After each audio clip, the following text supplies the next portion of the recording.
2 fevral Gənclər Günü Ağstafada qeyd olunub. Tədbirdə Qazax, Tovuz Regional Gənclər İdman İdarəsinin, Ağstafa rayon sektorunun rəhbərliyi, rayon icra hakimiyyətinin nümayəndələri, rayon ziyalıları və gənclər iştirak edib. Tədbir iştirakçıları əvvəlcə ümumilli liderimizin adını daşıyan mərkəzin qarşısında ucaldılmış Ulu Öndər Heydər Əliyevin abidəsi önünə gül dəstələri düzülüb. Dahi rəhbərin əziz xatirəsi böyük ehtiramla yad edilib. Sonra Heydər Əliyev mərkəzinin foyesində qonaqlar Heydər Əliyevin fəaliyyətini əks etdirən eksponatlar ilə tanış olub. Tədbirdə Gənclər Mərkəzinin zalında ümumilli lider Heydər Əliyevin və vətən uğrunda canlarını fəda edən şəhidlərimizin xatirələrinin bir dəqiqəlik sükutla yad edilməsi davam edib. Tədbirdə çıxış edən Ağstafa rayon hakimiyyətinin məhsul işçisi Şah Hüseyn Qurbanov, Qazax Tovuz Regional Gənclər və İdman İdarəsinin rəisinin, Ağstafa sektorunun müdiri Turan Hüseynov və digər natiqlər ölkəmizdə gənclər siyasətinin əsasının ümumilli lider Heydər Əliyev tərəfindən qoyulduğunu bildirib. Ulu Öndər bu siyasəti müstəqil Azərbaycan dövlətinin fəaliyyətinin ən mühüm istiqamətlərindən biri kimi dəyərləndirib. Qeyd olunub ki, bugün ölkəmizdə gənclər siyasəti yeni inkişaf dövrünə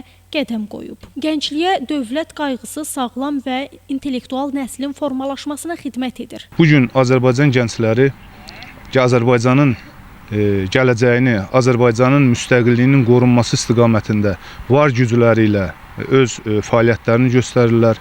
Gənclərin elm, təhsil, mədəniyyət və digər sahələrdə inkişaf etdirilməsi məqsədi ilə Azərbaycanda çox münbit bir şərait yaradılmışdır.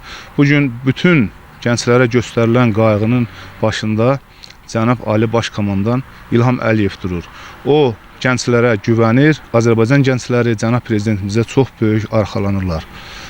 Mən 2 fevral Gənclər Günü münasibəti ilə bütün Azərbaycan gəncliyini təbrik edirəm. Tədbirdə il ərzində Ağstafa rayonunun ictimai-siyasi həyatında ən fəal iştirak edən gənclərə fəxri fərman və hədiyyələr təqdim olunub. Tədbir Ağstafa Gənclər Mərkəzində davam edib. Burada çıxış edən natiqlər Azərbaycan gənclərinin asudə vaxtlarının səmərəli təşkili üçün ölkəmizin hər bir şəhər və rayonlarında Gənclər Mərkəzinin açıldığını və burada gənclərin pis vərdişlərdən uzaqlaşaraq asudə vaxtlarının səmərəli təşkili üçün hər cür şəraitin yaradıldığı bildirilib. Ağstafa Gənclər Evinin əməkdaşı kimi mən də bütün gəncləri 2 fevral Azərbaycan Gəncləri Günü münasibəti ilə səmimi qəlbdən təbrik edirəm.